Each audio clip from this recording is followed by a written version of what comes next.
I know deep up my feelings for you. Watch.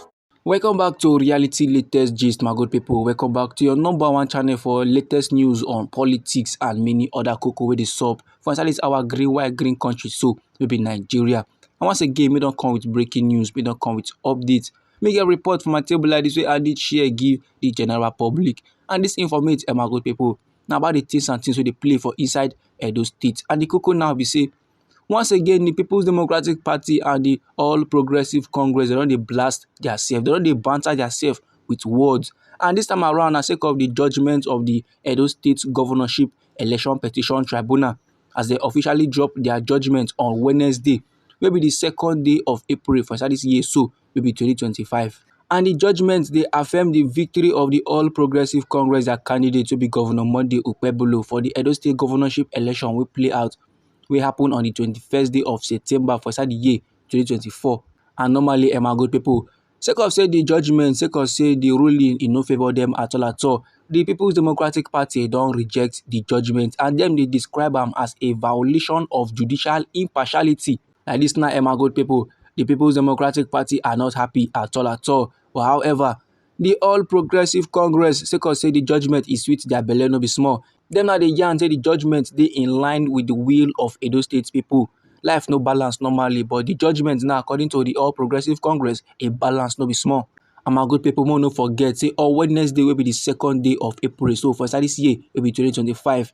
The Edo State Governorship Petition Tribunal they plaster their ruling.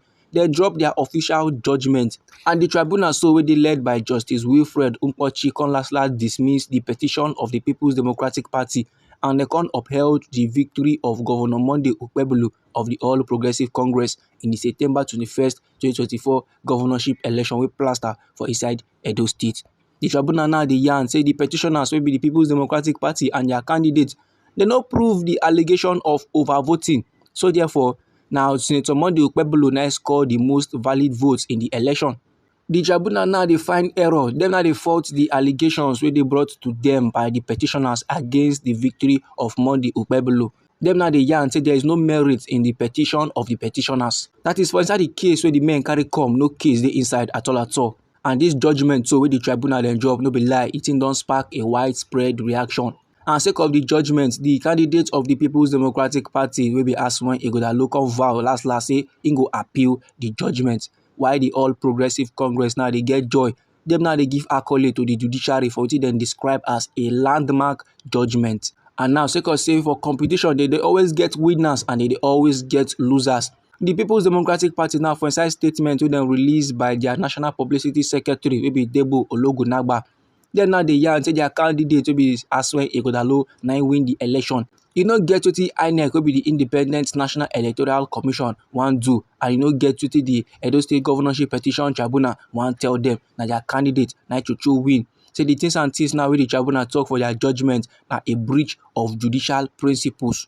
The PDP now they yarn say last they go appeal the judgment because they believe say the Court of Appeal go do a thorough judicial review to ensure justice for the people of Edo State. Them now they believe say the appeal courts now go vindicate them. Then now they believe say the appeal courts go give them their mandate. According to how the PDP take yarn for inside their statement, they say the national leadership of the People's Democratic Party, after a thorough review of the judgments of the Edo State Governorship Election Petition Tribunal, them now they find out say the verdict, the judgment wey the tribunal then drop na an absolute miscarriage of justice and na a complete betrayal of the Nigerian people wey don already plaster their trust in them, particularly the people of Edo State wey don invest their time, wey don put plenty effort in the election tribunal.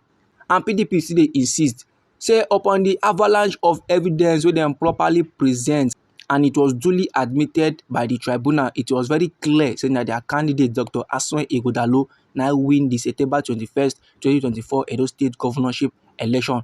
And in win sake of say after they don't do proper torchlighting, after they don't remove the mago votes, the overvoting and every other levels them, now their candidates now get the highest of valid votes cast for inside the election.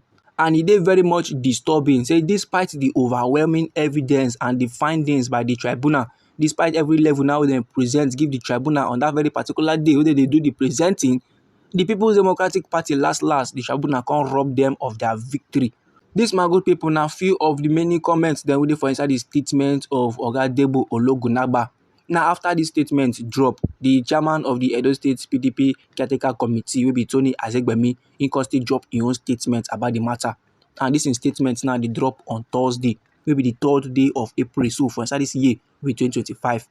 And inside the statement of Oga Tony, he now dey yarn say the party dem dey disagree 100% with the tribunal ruling wey last Congo upheld the election victory of Senator Monday Okpebholo of the All Progressive Congress, and their party dey believe say na their candidates na be the duly elected by majority of voters at the polls, and they go take the matter to the appellate court. Although dem now dey hold the judiciary in the highest esteem as a political party wey dem be, and they dey respect the judgment, but last they completely disagree with the judgment of the tribunal. So therefore, they go just quietly move go appellate court to go challenge the decision.